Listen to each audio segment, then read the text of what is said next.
After a fortnight, I was at last granted an audience with Her Majesty, Himiko of Yamatai.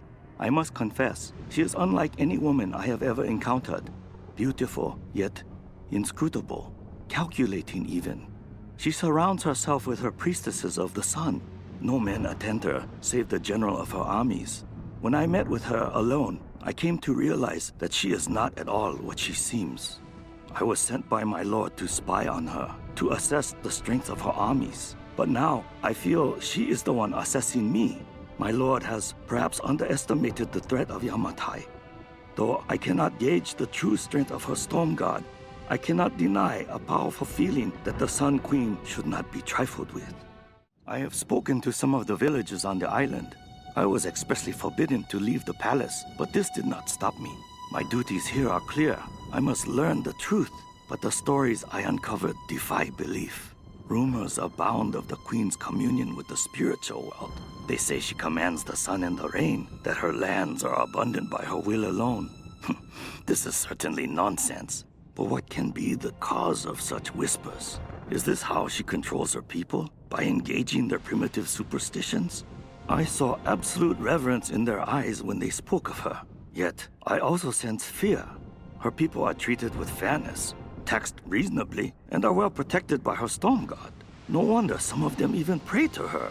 It's as if she were more than just a queen to them. Spreading discontent through her people may well be a harder task than I imagined. It is time for me to leave this accursed island.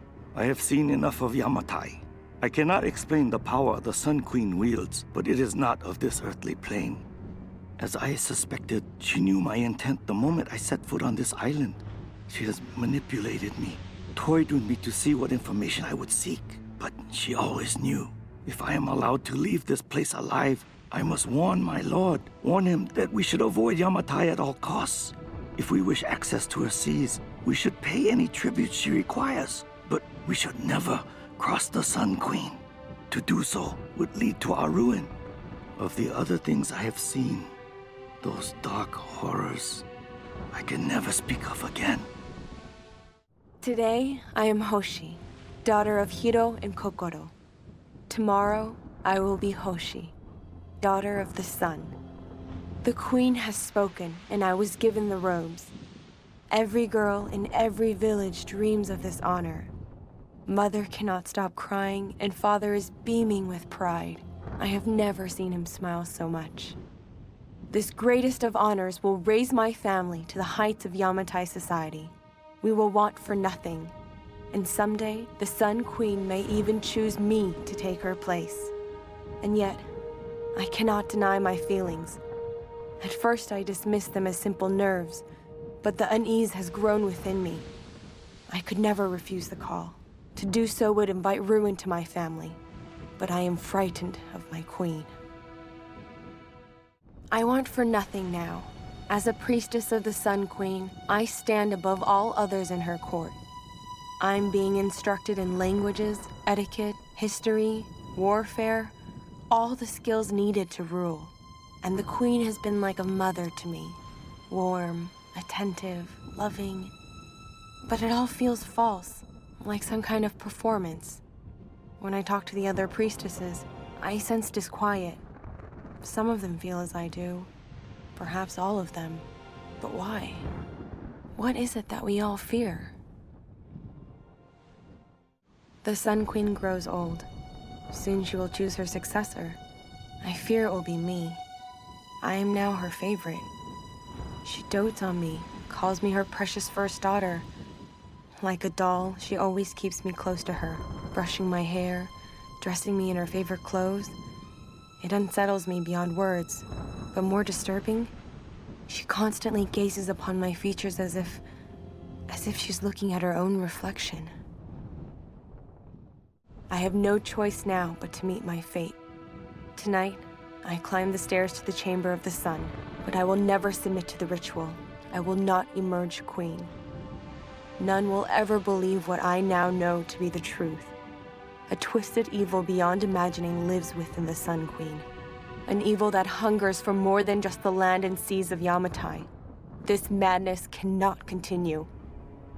So I go to the chamber, armed with the stolen dagger of her Storm Guard general. By the time he realizes what I have done, it will be too late. For the sake of Yamatai and all the priestesses that would follow me, I must die. My queen, as I stand in your light, I swear this oath of allegiance to you. As your first Storm Guard and general of your armies, I will serve you unconditionally and protect the lands of Yamatai and all your people.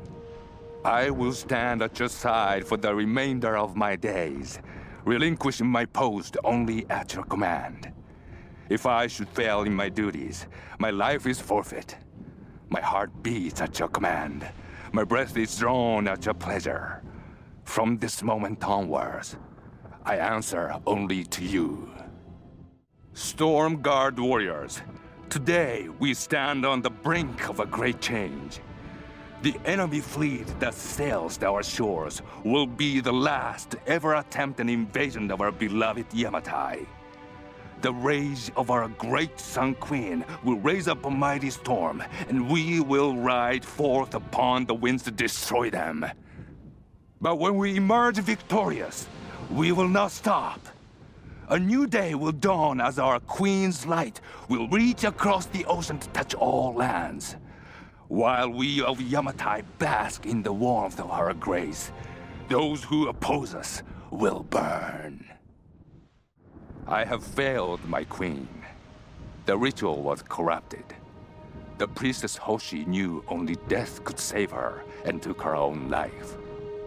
Now the first and last Sun Queen lives a half-life, a soul in a decaying body. She rages in storms which will never abate while her soul is tied to this earth. My Storm Guard are sworn to protect her. They must continue, but I cannot.